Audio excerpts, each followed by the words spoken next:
ಇನ್ನು ಕೊಲೆ ಕೇಸ್ನಲ್ಲಿ ಸ್ಕಾರ್ಪಿಯೋ ಕಾರು ಮಾಲೀಕನಿಗೂ ಕೂಡ ಕಂಟಕ. ನಿನ್ನೆ ಸಿಕ್ಕಿರುವಂತಹ ಕಾರು, ನಿನ್ನೆ ಮಧ್ಯಾಹ್ನ 2 ಕಾರನ್ನ ಜಪ್ತಿ ಮಾಡ್ತಾರೆ ಪೊಲೀಸರು. ರಾತ್ರಿ 1 ಕಾರನ್ನ ಜಪ್ತಿ ಮಾಡಿದ್ದಾರೆ. ಪುನೀತ್ ಎಂಬಾತನ ಬಳಿ ಕಾರು ಪಡೆದಿರುವಂತಹ ಅಧಿಕಾರಿಗಳು ಇದೇ ಕಾರಲ್ಲಿ, ಈ ಸ್ಕಾರ್ಪಿಯೋ ಮಹೀಂದ್ರಾ ಕಾರಲ್ಲಿ ಮೃತದೇಹ ಸಾಗಾಟ ಮಾಡಲಾಗಿತ್ತಂತೆ. ಸಿಸಿಟಿವಿ ಪರಿಶೀಲನೆ ವೇಳೆ ಕಾರಲ್ಲಿ ಶವ ಸಾಗಿಸಿರೋದು ಪೊಲೀಸರಿಗೆ ಪತ್ತೆಯಾಗಿದೆ. ಈಗಾಗಲೇ ಕಾರು ಸೀಸ್ ಮಾಡಿ ಇದರ ಬಗ್ಗೆ ಮಾಹಿತಿಯನ್ನ ಕಲೆ ಹಾಕ್ತಿದ್ದಾರೆ. ಈ ಪುನೀತ್ ಯಾರು ಅನ್ನುವಂತ ಪ್ರಶ್ನೆಗೆ ಉತ್ತರ ಕಂಡುಕೊಳ್ಳೋ ಪ್ರಯತ್ನ ಆಗ್ತಾ ಇದೆ. ಆತನಿಗೂ ದರ್ಶನ್ ಗ್ಯಾಂಗು ಏನ್ ಸಂಬಂಧ ಅಂತ. ಪುನೀತ್ ಬಳಿ ಏನು ಕಾರಣ ಹೇಳಿ ಕಾರು ತೆಗೆದುಕೊಂಡು ಬಂದಿದ್ರು? ಹಾಗಾದ್ರೆ ಈ ಪುನೀತ್ ಅನ್ನ ವಿಚಾರಣೆಗೆ ಒಳಪಡಿಸ್ತಾ ಇದ್ದಾರೆ ಪೊಲೀಸರು. ಈ ಬಗ್ಗೆ ಮತ್ತಷ್ಟು ಲೈವ್ ಡೀಟೇಲ್ಸ್ ನಮ್ಮ ಪ್ರತಿನಿಧಿ ಅಂಕಿತಾ ನೀಡ್ತಾರೆ. ಅಂಕಿತಾ, ನಿನ್ನೆ ಮಧ್ಯಾಹ್ನ 2 ಕಾರ್ ಸೀಸ್ ಮಾಡಿದ್ರು, ಅಲ್ಲಿಂದಲೂ ಕೂಡ ನೀವು ಲೈವ್ ಡೀಟೇಲ್ಸ್ ಅನ್ನ ನೀಡಿದ್ರಿ. ಕಾರಲ್ಲಿ ಸಿಕ್ಕಿರುವಂತ ಮದ್ಯದ ಬಾಟಲ್ಗಳನ್ನು ಕೂಡ ತೋರಿಸಿದ್ರಿ. ತಡರಾತ್ರಿ ಮತ್ತೊಂದು ಕಾರನ್ನ ಜಪ್ತಿ ಮಾಡಿದ್ದಾರೆ. ಇದೇ ಕಾರಲ್ಲಿ ಶವ ಸಾಗಿಸಿದ್ರು ಅನ್ನೋ ಮಾಹಿತಿ. ಈ ಪುನೀತ್ಗೂ ದರ್ಶನ್ಗೂ ಏನ್ ಸಂಬಂಧ? ಇದೇ ಕಾರಲ್ಲಿ ಶವ ಸಾಗಿಸಿರೋದಾ? ಡೀಟೇಲ್ಸ್ ನೀಡ್ತಾ ಹೋಗೋದಾದ್ರೆ. ಸಭಾ ರೇಣುಕಾಸ್ವಾಮಿ ಕೊಲೆ ಕೇಸಿಗೆ ಸಂಬಂಧಪಟ್ಟಂತೆ ಈಗಾಗಲೇ ಪೊಲೀಸರು ಬೇರೆ ಬೇರೆ ಆಯಾಮದಲ್ಲಿ ತನಿಖೆಯನ್ನ ಮಾಡ್ತಾ ಇದ್ದಾರೆ.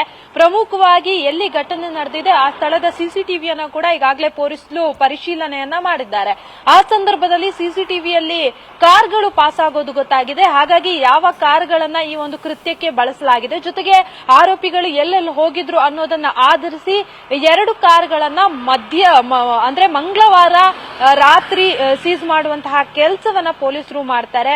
ಅದರಲ್ಲೂ ಕೂಡ ಜೀಪು ಮತ್ತೆ ಇನ್ನೊಂದು ಸ್ಕಾರ್ಪಿಯೋ 2 ಕಾರನ್ನ ಸೀಸ್ ಮಾಡ್ತಾರೆ. ಅದಾದ ಬಳಿಕ ನಿನ್ನೆ ರಾತ್ರಿ ಮತ್ತೊಂದು ಸ್ಕಾರ್ಪಿಯೋ ಕಾರನ್ನ ಪೊಲೀಸರು ಸೀಸ್ ಮಾಡಿರುವಂತದ್ದು. ನೀವು ಹೇಳ್ದ ಹಾಗೆ ಅದು ಪುನೀತ್ ಅನ್ನೋರಿಗೆ ಸೇರಿರುವಂತಹ ಕಾರು ಅಂತ ಹೇಳಲಾಗ್ತಾ ಇದೆ. ಸದ್ಯಕ್ಕೆ ಪುನೀತ್ ಅವರ ಕಾರು ಹೇಗೆ ಆರೋಪಿಗಳ ಕೈಗೆ ಬಂತು ಅನ್ನೋದೇ ಈಗ ಒಂದು ದೊಡ್ಡ ಪ್ರಶ್ನೆ ಆಗಿರುವಂತದ್ದು. ಆ ನಿಟ್ಟಿನಲ್ಲಿ ಪುನೀತ್ ಬಳಿಯೂ ಕೂಡ ಅಧಿಕಾರಿಗಳು ಮಾಹಿತಿಯನ್ನ ಕಲೆ ಹಾಕುವಂತಹ ಕೆಲಸವನ್ನ ಮಾಡ್ತಾ ಇದ್ದಾರೆ.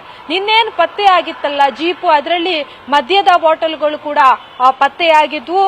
ಜೊತೆಗೆ ಆರೋಪಿಗಳನ್ನ ಯಾವ ರೀತಿಯಾಗಿ ಕರ್ಕೊಂಡು ಹೋದ್ರು ಎಲ್ರು ಅನ್ನೋದು ಕೂಡ ಇಲ್ಲಿ ದೊಡ್ಡ ಪ್ರಶ್ನೆ ಆಗ್ತಾ ಇರುವಂತದ್ದು.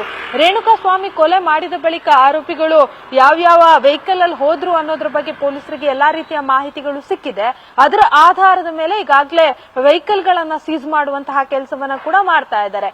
ಅದನ್ನ ಹೊರತುಪಡಿಸಿ ಈಗಾಗಲೇ ಸೀಸ್ ಮಾಡಿರುವಂತಹ ಒಂದು ಸ್ಕಾರ್ಪಿಯೋ ಜೊತೆಗೆ ಇನ್ನೊಂದು ಜೀಪು ಮತ್ತೊಂದು ಸ್ಕಾರ್ಪಿಯೋ, ಈ 3 ವೆಹಿಕಲ್ಗಳ ಮಾಲೀಕರು ಯಾರು, ಎಲ್ಲೆಲ್ಲಿ ವೆಹಿಕಲ್ಗಳು ಪಾಸ್ ಆದ್ವು, ಅದರ ಸಂಪೂರ್ಣ ಡೀಟೇಲ್ಸ್ ಗಳು ಕೂಡ ಈಗಾಗಲೇ ಪೊಲೀಸರಿಗೆ ಲಭ್ಯ ಆಗಿದೆ. ಸ್ಕಾರ್ಪಿಯೋದಲ್ಲಿ ಮೃತದೇಹವನ್ನ ರವಾನೆ ಮಾಡಲಾಗಿದೆ. ಅಂದ್ರೆ ಪಟ್ಟಣಗೆರೆಯ ಶೆಡ್ನಿಂದ ಸ್ಕಾರ್ಪಿಯೋ ಕಾರ್ನಲ್ಲಿ ಮೃತದೇಹವನ್ನ ಕೊಂಡೊಯ್ದು ಸುಮನಹಳ್ಳಿ ಬಳಿ ಇರುವಂತಹ ಮೋರಿಗೆ ಆರೋಪಿಗಳು ಎಸ್ತಿದ್ರು ಅಂತ ಹೇಳಲಾಗ್ತಾ ಇದೆ.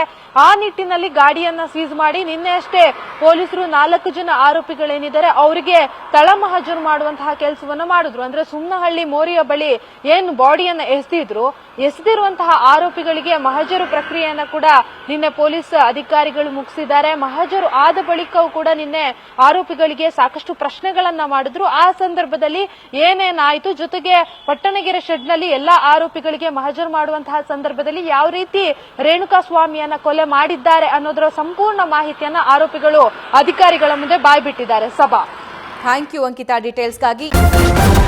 ನ್ಯೂಸ್ ಫಸ್ಟ್ ನಿರ್ಭೀತಿಯಿಂದ ನಿಮ್ಮ ಪರವಾಗಿ.